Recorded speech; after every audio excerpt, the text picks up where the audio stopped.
Everybody seems to be plugged into their tech gadgets all the time these days, and that means our kids are too. But what is it doing to their brains? Well, here to sort through some of the latest research is education expert Ann Dolin. Hi, Ann. Good to see you. Thanks, Melanie. You too. So, yeah, we are all wired, and it's not just adults, it's kids too, and I think there's a word of caution there for the children, right?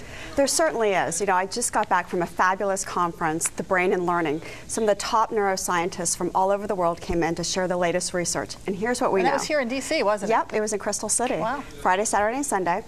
And we know that things like violent video games are not good for kids. We've known this for a while now. So we see from MRIs that their brain is different than kids that do not play violent video games.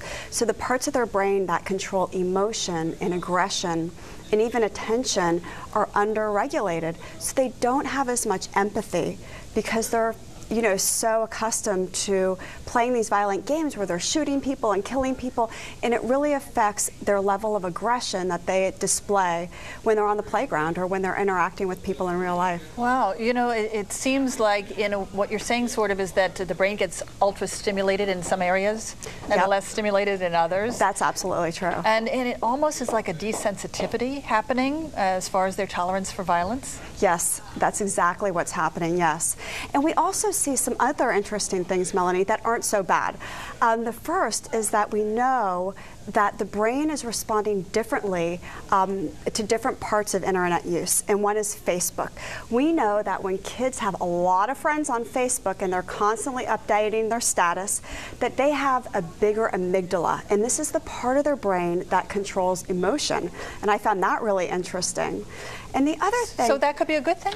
It could be a good thing. It means that they tend to be a little bit more empathetic, and they tend to have more friends, not just on Facebook, but in real life too, and they're less likely to be depressed than kids that had fewer friends on Facebook. So these are kids who seek out other social contact and enjoy, and pretty much extroverts probably. They like reaching out and being part of a social network. Yes, and when you have more friends on Facebook, you're more likely to have friends in real life as well.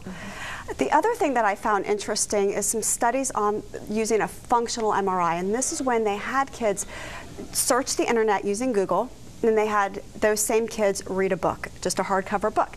They found that the kids that searched using Google, the majority of their brain lit up. It was very stimulated, but when they read a book, not so much. And that's why we see our kids just kind of always want to go to the computer or to text, or they want and they crave that stimulating environment. Well, I can understand that, can't you? But there are certain books that we could really get into, and then there's the dry material, such as a textbook, where it is terrible to read, right, for hours on end, because it's just too many facts and it's not presented in a way that's interesting. But I mean, you get a good book and you can't put it down, right? Yep, that's true, but that's the thing. We got to get our kids to read. 2011 graduating class had the lowest critical reading SAT scores ever. And why is that? It's because our kids aren't reading for pleasure like they were even 10 years ago, because there are so many other things to do, so many other distractions like Twitter, Facebook, texting, all those things. So it's not just that our kids are doing this a lot, it's really what they're not doing, and that is reading. So they're not reading. So if they're not reading, then I'm thinking maybe perhaps this could affect how they do in school and also their homework, how they do with their homework? Sure, absolutely. It can certainly affect how they're doing in school. What's interesting, though, is a fellow named Larry Rosen out of California State University did a fabulous study where he looked at the studying habits of 279 middle, high school, and college students. He followed them and observed them for 15 minutes studying in their natural environment. And this is fascinating, Melanie. He found that after just 3 to 5 minutes, their attention just fell off a cliff. And that they were highly inattentive between 8 and 10 minutes, but then their attention picked up again.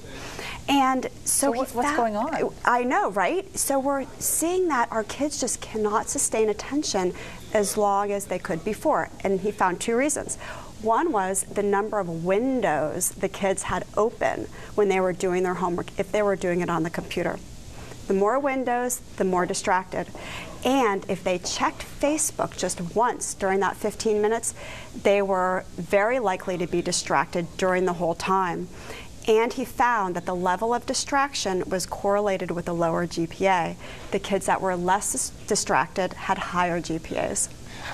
So, I mean, we always thought our kids were good at multitasking. Are you saying that maybe they're not so good at multitasking? That's exactly what I'm saying. You know, at this conference, people were saying there is no such thing as multitasking. It's really task switching, because your brain can't focus on a lot of things at one time.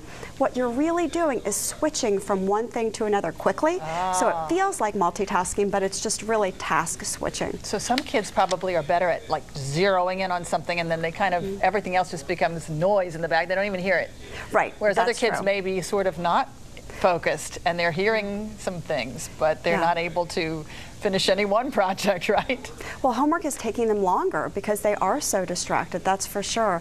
And so it certainly is different for different types of kids. You know, some kids are fine with music in the background, other kids not so much. Some kids can study in a noisy area. They can go to Starbucks and be just fine. Other kids, no, they have to have quiet. So one thing I often tell our students through our tutoring company is you really have to know what kind of learner you are. And so in this study, Dr. Rosen found that when kids knew how they learned best, when they were really self-aware and they could answer questions like, my best study environment is X, they were better students. And he also found that these kids, when they took breaks, so they put their phone aside, they gave themselves time to focus on homework for a period of time and just checked their phone for about 1 minute, that helped a lot too. Oh, good. Now I want to really quickly ask you about Facebook, because you brought this up, and I'm wondering why kids are constantly checking back on their Facebook. Are they afraid they're going to miss something? You know, it's funny. Some little thing? Yeah.